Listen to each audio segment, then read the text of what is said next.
Okay, I'm going to do the video on bone broth as promised, and I have assembled all my supplies. I actually don't normally do it this way, but since I'm videoing it, I tried to have everything out. I have an Instant Pot, which is an electronic pressure cooker. So lots of times I do my bone broth in this because I can have bone broth in like 2 to 4 hours. But if you don't have one of those, you just need a big stock pot, okay? So either way, whichever one you use, you're gonna do this the same way. It doesn't matter, it's just the cooking time that's going to vary. Okay, so for me, I'm putting it in my Instant Pot. I have my chicken. This is a whole organic, pasture-raised, cage-free chicken. Where'd you get it from? I got this from Palmer Farms, which is in Kentucky. She comes up here about once a month to do meat deliveries for grass-fed beef, for pasture-raised chicken. Definitely want to give them a shout out because they have some awesome meat that is raised very humanely and with no junk, no hormones, no yucky stuff in it. So if they're not getting it there, where's another place locally? Albert's is a good place. Paradise Organics. Those are probably the only 2 places locally that you can get an organic, pasture-raised, non-icky chicken. That's my technical term. Icky chicken. Chicken. So I'm gonna rinse my hands off, obviously. We appreciate that.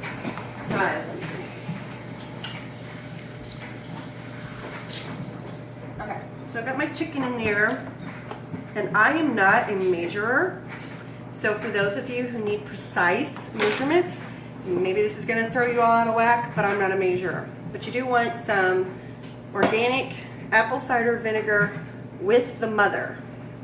All right, the mother is important because all of this acidity is going to help pull nutrients out of the bones, and having the mother in there adds other benefits as well. So you're just going to do a splash. You don't need a lot. Okay, and you've got some kind of a nice salt. I've got real salt today. You can use Celtic sea salt. You can use Himalayan salt. Himalayan salt's actually my favorite, but this is what I have today. And I get this at Albert's, or you can also order it off of Amazon. So, like I said, I'm not a measurer. And yes, it's a lot of salt. But when you have a lot of liquid, when you're talking about a big chicken, and then you're going to use that meat for something else, you want a lot of salt. So there's that. Pepper. Again, organic pepper. I ordered this from Amazon. Probably about, is that maybe 2 teaspoons? Sprinkle that on. And I have, if I can't get turmeric root, I opt for an organic turmeric powder. And you want the turmeric because it has anti-inflammatory properties, and the pepper because they work together, and it's also good for the gut. Let me grab a measuring spoon. Not because I'm measuring, but because I don't want to pour this in my hand. And Turn your hands yellow. yeah, it'll turn your hands pretty yellow. So I put a whole tablespoon of turmeric in there. Maybe a little more because they were heaping. Ginger root. You can find this locally and organic. Excuse me, overcoming a cold. And I'm just gonna cut off a chunk and peel it. And then I'm going to use my grater to grate that root in there. Again, ginger is really good for digestion. And there goes my dog because my son's home. Hi, Luke. Hi. Hi, Lukey. Ginger is really good for the gut, Oh, yeah, Lukey. and it's very soothing to the gut. Hey guys, go in the living room for me, please. Thank you. Sorry, everybody. That's just my life. Family. You know how it is. So it's a good chunk of ginger, and I'm just going to grate that into the pot. Not the... Wow. I think somebody stepped on her tail. So I'm just going to grate that into the pot with the chicken. Good for the gut, good for digestion, protective for the gut. So especially if you're dealing with some gut issues, like maybe you need some healing in that area, ginger's really good for that. And it just adds a nice flavor.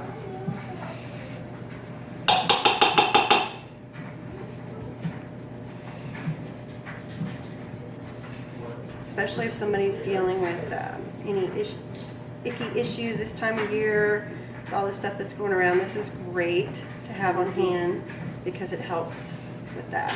Helps you just boost your immune system and helps your body. It's like an assistance for your body to fight all that off. Okay.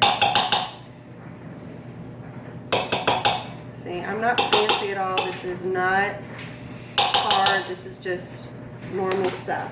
And is there an alternative to a ginger root? Is there like ginger powder? You can find fresh ground ginger. That would work okay. I find the ginger root adds more flavor versus a ground ginger. That's why I prefer it. And you can get that really about anywhere. Yeah, right? you just want to make sure your ingredients are organic, or you're putting toxins and pesticides into something that you're wanting to nourish your body. So that's why I stress the organic part of it. Not just non-GMO, but organic. Next, I have whole clove of garlic. I'm not going to use this whole clove. I'm going to try to break it apart a little more. But I am going to put, or a whole bulb of garlic, I'm sorry. These are the cloves. This is a bulb.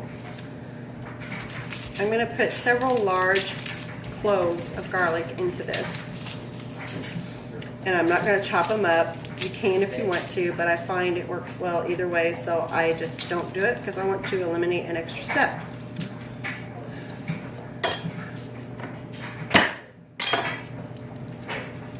Smash it. Cut off. I'll use the smaller knife. Good call. Cut off the end, toss it in. We are not fancy. It doesn't need to be fancy. You are just trying to get some goodness into that pot.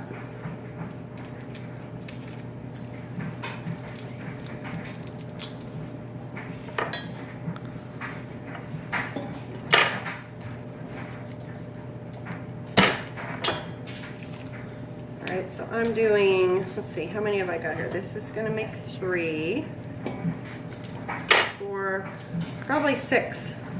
Lots of garlic, good for the immune system, also good for the gut. So I like a lot of garlic in there, and it's not going to taste, you're not going to taste like just overpowering garlic with all the other flavors in there. It's not going to be like you think it would be because of 6 cloves of garlic. And vampires. Yeah, it will definitely keep away the vampires and maybe your husband too. So let's cut back on the garlic. Nope, you need it. Yep. Once again, the bone broth is not like you're going to be taking this straight. You'll be adding it usually to. You can make soups out of it, or you can drink it straight, but you're just drinking a little bit at a time. Right. You're not drinking like huge amounts of it. You can work up to that. So if you're using this as a stock for a soup or something like that, then you've already got a lot of flavoring in there. So exactly, your soups are going to be way more flavorful if you use this as a stock. You can use it to, you can add a little bit to mashed potatoes after you make them and stuff. So, got most of the ingredients in there, except we don't want that. there we go. All right, Luke, can you grab me a whole yellow onion? I forgot my whole yellow onion. Next is an onion, and then we'll talk about these things over here, because this is just my basic bone broth recipe. Just, this is the way I started out, and then as I went further, I started adding things for more nutrients, different benefits, and different flavors. So, I have a big old large yellow onion, and again, I'm just gonna rough chop this. I just don't want the skin and the ends on there, obviously. Maybe.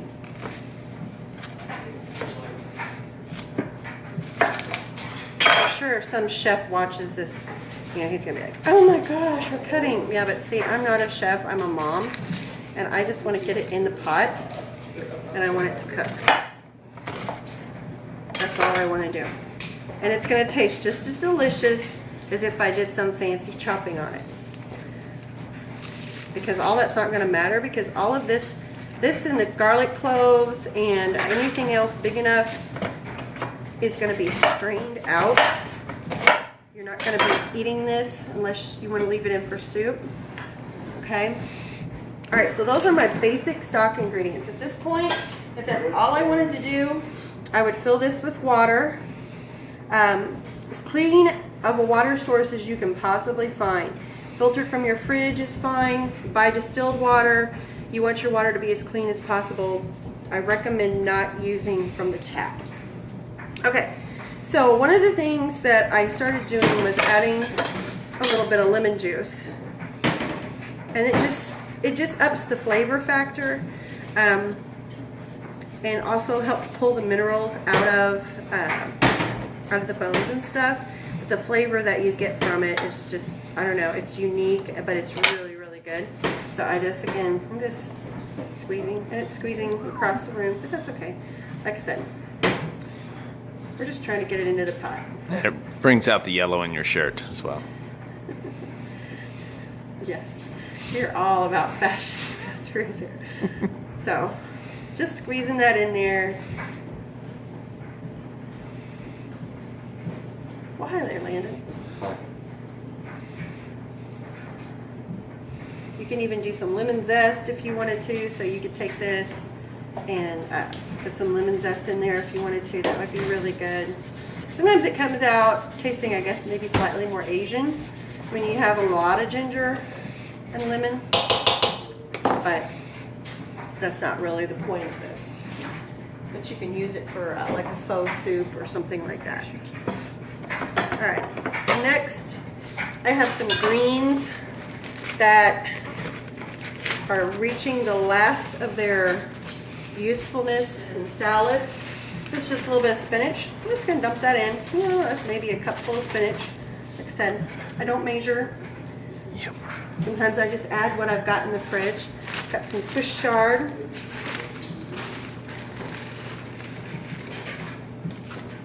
It's a little big, so I'm going to give it just a rough chop. So it fits down in there. Just tuck it down in the sides. Because in an Instant Pot, you do have a maximum fill level.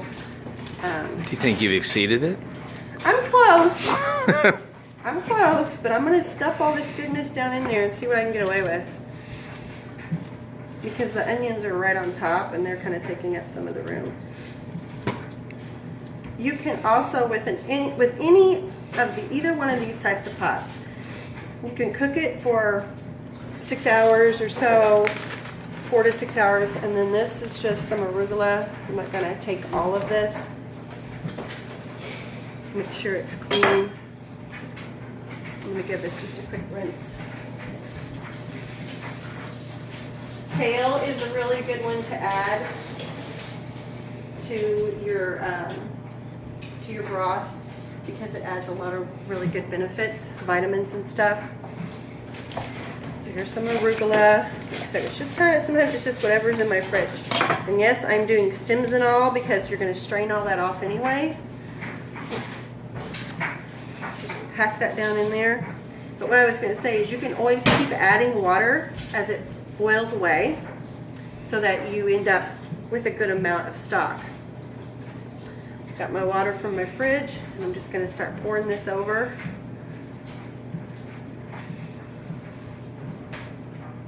Watch for it to peak.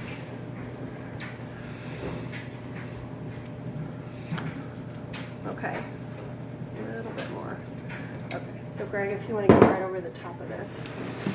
Okay, so as you can see, the liquid is right there. So this is going to go in my Instant Pot, or this would go on my stove if I were in my stock pot. And I would want to get this to a simmer. If you're on your stove, you're going to get this to a really good simmer. You want it bubbling. Don't boiling is okay, but then you're going to want to turn it down. And if you're going to cook it on your stove top, in your pot, There you go. then you're going to cook this for 24 to 72 hours. This is why I like this, because I can get away with 2 to 6 hours, just depending on how long I want it to go. But I've done it this way as well.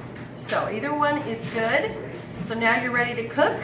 If you have an Instant Pot, just follow the directions for setting the time on it. And if you're going to do on your stovetop, just turn it on watch it, and let it cook. That's all. Thanks. We'll be back later with the finished product.